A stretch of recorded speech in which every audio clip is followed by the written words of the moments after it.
Chers amis, bonjour. Merci, je vous accueille dans le cadre de cette émission sur les traces de Christ.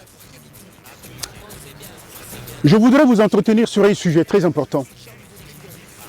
Elle m'a été inspirée par les ingénieurs. Quand un ingénieur construit du matériel, soit une voiture, ou même les petits matériels que nous utilisons tous les jours, y compris les portables et les frigos, il est strictement associé, soit en plusieurs langues, ce qu'on appelle les notices. Et la notice vise à la bonne utilisation du matériel pour qu'elle vive longtemps et qu'elle puisse vous rendre le service pour lequel vous avez dépensé votre argent.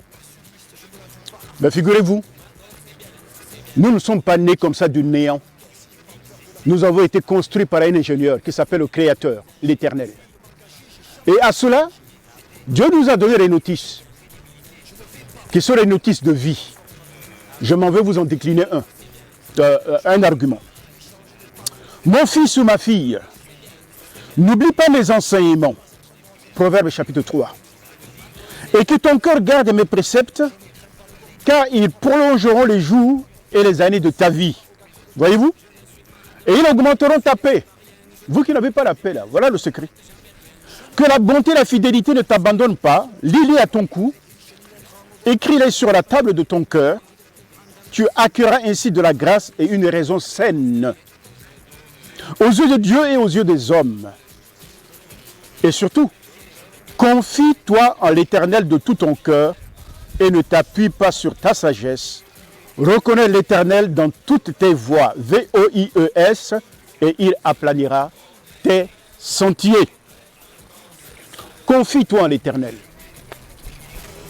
Il est dit dans le livre de Jérémie, malheur à l'homme qui se confie dans l'homme. En qui tu te confies toi? En toi-même? À un dirigeant? À un super spirituel patron? Voilà ce que Dieu dit. Le secours de l'homme n'est qu'un roseau. Si tu t'appuies dessus, il te pénètre et te transperce. Mais pour avoir une raison saine, il faut acquérir de la part de Dieu de l'enseignement. L'enseignement est destiné à construire celui qui l'écoute. Et en tant que parent, vous qui m'écoutez, pour construire votre enfant, il vous faut lui donner, inculquer des enseignements de la vie pratique. Commencez à apprendre votre langue pour que vous puissiez communiquer. Et Dieu nous apprend aussi une langue, un langage pour communiquer avec lui. Vous allez commencer à lui apprendre les bonnes habitudes, les bonnes valeurs. Et Dieu de qui ne vient pas le mal, n'est que sainteté. Et tout en lui n'est que vertueux. Et c'est de lui que nous devons apprendre les choses pour notre vie de tous les jours. Malheur à l'homme qui se confie à l'homme, dit Jérémie chapitre 17, verset 5. Mais heureux l'homme qui se confie en Dieu. Il est comme un arbre planté auprès d'un courant d'eau. Il ne se flétrit pas, même quand vient la sécheresse. Et la sécheresse spirituelle ici vient du fait que l'amour vient à manquer. La vérité vient à disparaître. La lumière du bon sens disparaît. La raison humaine prend la place à la place de raison de Dieu. Et ce qui est saint et vertueux a tendance à disparaître. Les hommes ont tendance de prendre le mal pour le bien et le bien pour le mal.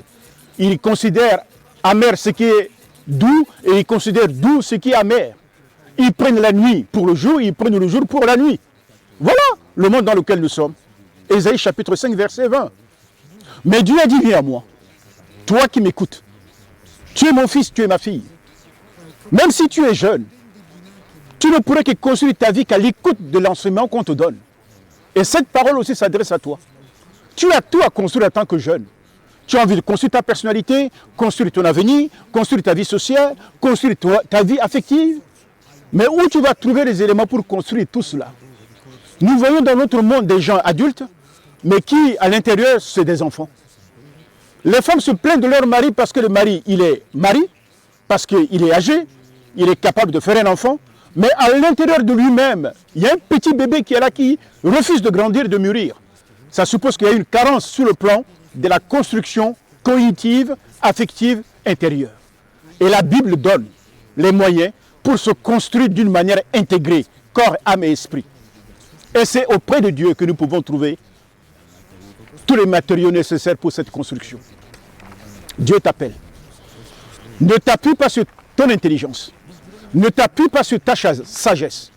En matière de salut, certains disent que, bon, s'agissant de salut, mon salut à moi, je m'en occupe. Je n'ai pas besoin de Dieu. Tu te trompes. Tu te trompes. Celui qui te dit que tu n'as pas besoin d'un sauveur est en train de te tromper. Quoi qu'il arrive, tu as besoin d'un tuteur. Et Dieu est ce tuteur qui se propose de t'élever, de te conduire. Pas pour lui, pour ton propre bonheur. Parce que c'est lui qui t'a créé. C'est lui le mécanicien, l'ingénieur de ton corps. Et il te donne tous les matériaux pour que tu puisses mener une vie épanouie. Alors, viens à Dieu. Viens à Dieu simplement. Par le Christ. Par le Christ. Ce que Dieu décrit n'a jamais changé. Les hommes sont morts. Ceux qui se sont attaqués à la Bible sont tous morts. Abraham Lincoln a dit, il n'y a qu'un livre dont la civilisation a besoin. C'est la Bible et la parole de Dieu. Même Jean-Jacques Rousseau. J'ai lu des livres qui font bomber la tête des hommes. Mais il y a un livre qui fait les hommes. C'est la Bible. Alors, la parole de Dieu te donne tous les matériaux. Non seulement pour ta propre vie, mais tu seras utile pour ta génération, pour ton pays, pour le monde et pour tes contemporains. Jésus l'a été. Il a été une aide pour tout le monde. Les disciples, les apôtres l'ont été. Ils ont été une aide pour tout le monde. Sans doute dans ton environnement professionnel, ou au niveau de ta ville, ou de ton pays, ou de ton village, tu as dû connaître un chrétien qui t'a inspiré. Alors, il n'est pas impossible. La porte est ouverte. Dieu te tend la main par Jésus le Fils. Jésus a dit, je ne rejette jamais celui qui vient à moi. Voilà, quel que soit ton péché est noir comme de la cramoisie, Jésus t'accueille. Mon cher ami, ou ma chère amie, les hommes n'iront en enfer pas pour avoir trop péché. Tu m'écoutes? Les hommes n'iront pas en enfer parce qu'ils ont beaucoup péché. Les hommes iront en enfer parce qu'ils ont refusé de saisir la main de Dieu. Dieu te tend la main, une main de grâce, pour te pardonner de tes péchés et te donner une nouvelle vie, une nouvelle orientation. Voudrais-tu saisir la main de Dieu pour ton bien? Alors, c'est une sage décision et tu ne regretteras pas. Soyez bénis et je vous dis à la prochaine fois. C'était votre ami, le pasteur Samuel Kabo, de l'église évangélique d'Alès. Alors, je vais faire une communication avant la fin. Si vous avez envie de soutenir ce ministère, parce que nous avons des projets, vous pouvez écrire en y mettant une petite contribution. ERE 45 avenue Marcel Cachin, CACHIN, code postal 30 100 Alès. Ou alors vous allez sur notre site ERE-6 alès.fr et vous aurez nos coordonnées et nous serons heureux de recevoir de votre part une petite contribution pour l'épanouissement de l'œuvre de Dieu. Soyez bénis.